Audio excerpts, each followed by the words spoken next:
Welcome back to another episode of the Chronicles of Influencer Boxing. In today's episode, we will be talking about someone that many people in the community at one point regarded to be one of the best influencer boxers. This guy was in almost everyone's top 5s during the 2022 to 2023 era of influencer boxing. And of course, from the title, we are talking about the one and only Super Salt Papi. Now, Salt Papi has had an interesting career to say the least. He was originally a really successful TikToker that was of course known for his dancing, running videos, and him just eating food, I guess. However, he came into the scene and has surprised a lot of people with some of his best performances. With some of the performances he's had, he was at one point regarded to be potentially one of the best influencer boxers. But again, that begs the question, like, how exactly was Salt Papi this good? Prior to being in the scene, Papi used to grow up watching boxing events and would get into boxing somewhat before influencer boxing became a thing. In some of his fights, he showed levels with the way he fought certain opponents, and had many people believe that he is one of the top dogs. Even people were claiming that he could give people like KSI or Jake a run for their own money. He was just that highly rated in the community. However, as of late, things have slightly changed, especially from his last few performances. He somewhat lost some star power after his 2 losses against Anthony Taylor and Slim Albert, which we will get into in this video. Of course, in this episode, we will be talking about Salt Papi's boxing career, the rise and fall from him potentially being a big star in the space, but of course, things never went accordingly. Fun fact, back last year I was actually working on a Rise of Salt Papi video when he was winning and was one of the top dogs at the time. I of course stopped working on it after he lost to AT. Now I'm coming back to this a whole year later, but making this into a rise and fall video instead. There's some audio that I recorded from last year that'll be in this video, but also some new stuff that I recorded, so this should be an interesting video. Of course, I'm going to try my best to edit everything well, so please do bear with me. As always, before we get into this video, be sure to hit that subscribe button and turn on the bell notification to get notified for more influencer boxing content or just any other videos in general. And be sure to of course give this video a big thumbs up as well. Anyways, with all that being said, this is the rise and fall of the one and only Super Salt Papi. In March 2022, there was a new YouTube boxing event announced that was happening with Deji vs Alex Wasabi as the main event. This event was run by a company called Showstar Boxing and would feature many other familiar influencers within the scene on the card. On the prelims, there was a fight announced with the return of Halal Ham since his last fight on the KSI vs Logan Paul 1 undercard back in 2018. This time he was going up against this TikToker named Salt Papi. This fight was free to watch and wasn't part of the main card, as of course this was only prelims. A lot of us didn't really know what Salt Papi could really bring to the table at this time, so he was pretty much the underdog in this fight. Salt Papi before boxing was a TikToker making dance videos and of course was playing a character up until that point. In the build-up, Salt Papi wasn't really talking that much, and he basically had his coach Solomon talk for him in the press conferences, weigh-ins, etc. Me personally, I honestly thought he was just some TikToker wanting a paycheck and not really taking it seriously. Of course, with Halal Ham, he had the fight on the first KSI vs Logan Paul undercard in 2018 against another YouTuber in Drizzy Jeremy. Of course, the fight didn't look all that great, but Ham still got the win in the end. Because of that, Halal Ham technically had more experience over Papi in that sense. But of course now we know Salt Papi has been boxing his whole life since he was a kid and has been watching the sport ever since. In these press conferences and weigh-ins, these two had a lot of back and forths. But either way, the fight still happened between these two, and this is where it all got interesting. The fight ended up going the full distance, but of course Salt Papi was pretty much dominating the fight and surprised a lot of people that night. For a big guy, he had pretty good technique and was able to piece up Ham, and of course it ended up in Salt Papi winning by split decision. Everyone said this was the best fight to happen that night, and I quite can't disagree. Salt Papi definitely brought something a little different to the scene that was never seen in before in any other YouTube fights. After his fight, he called out people like Deji, and he was even willing to either fight KSI or Jake Paul himself since he believed in his potential at the time. Of course, as many people were praising him, there were still critics and other people skeptical of how good this guy really was. Well, there's only one way to find out.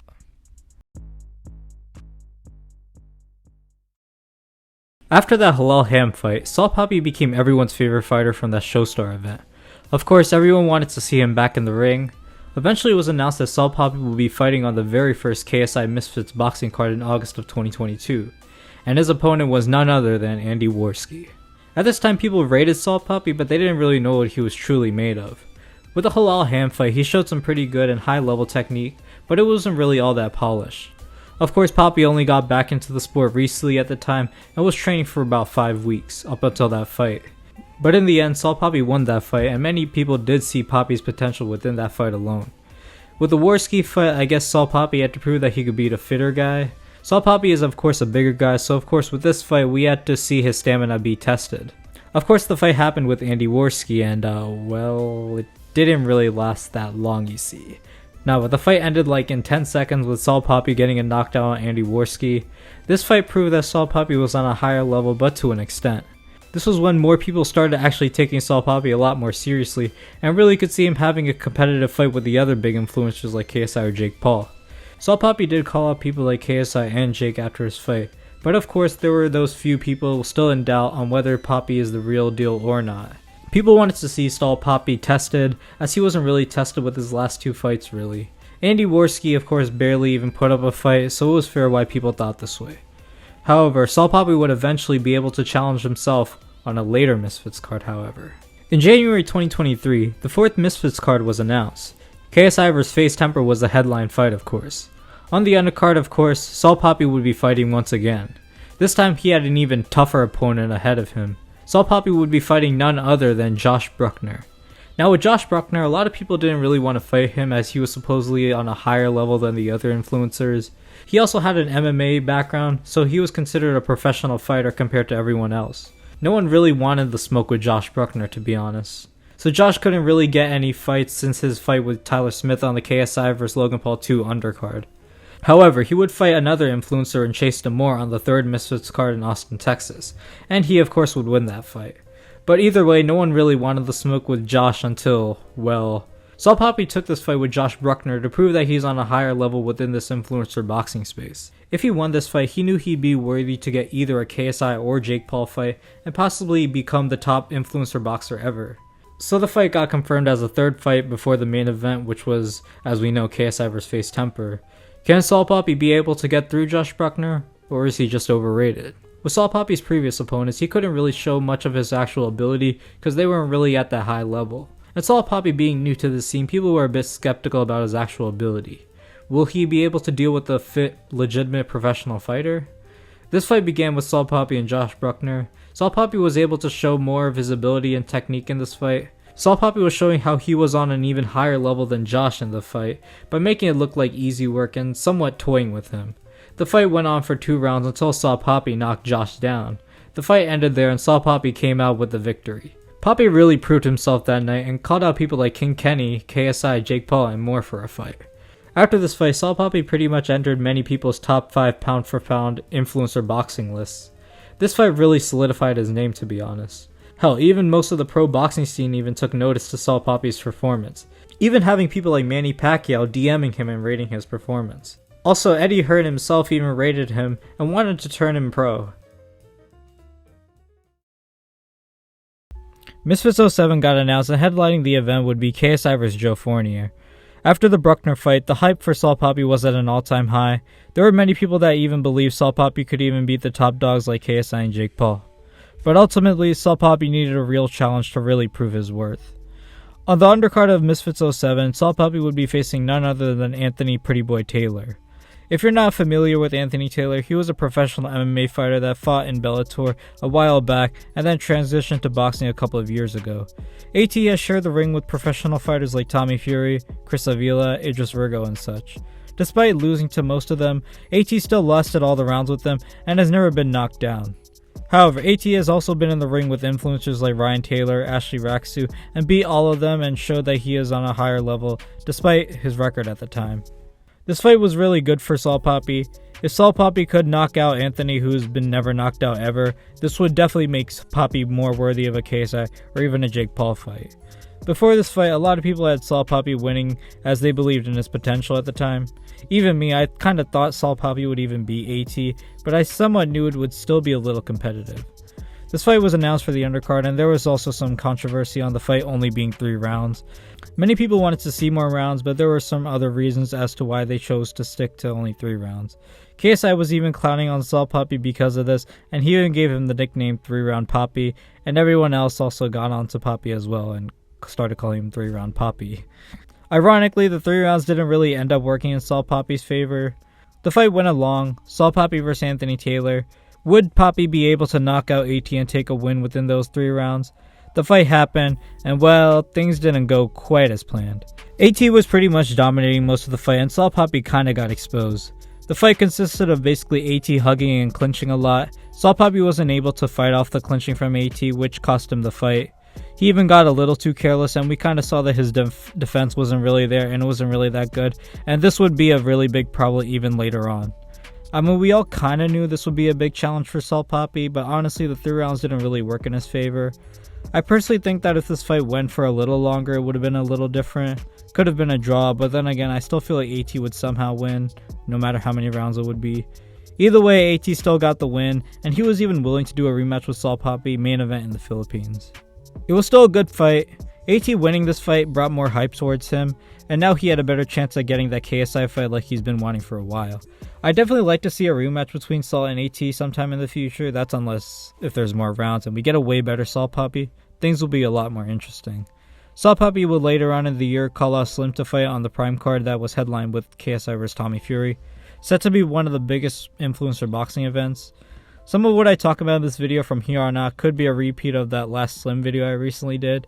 Anyways, Slim and Saul eventually got in talks of happening as a technical co-main event, since KSI and Logan were technically double main eventing that card.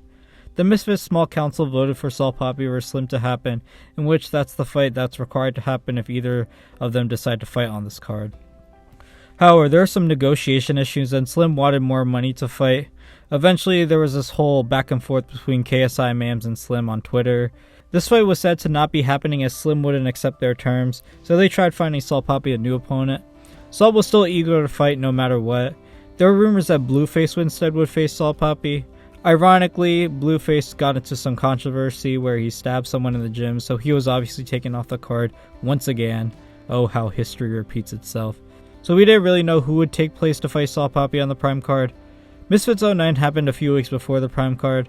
In the middle of the event, Saul Papi would come to the ring to announce his next opponent for the Prime card, which would finally be the man himself, Slim Albaher.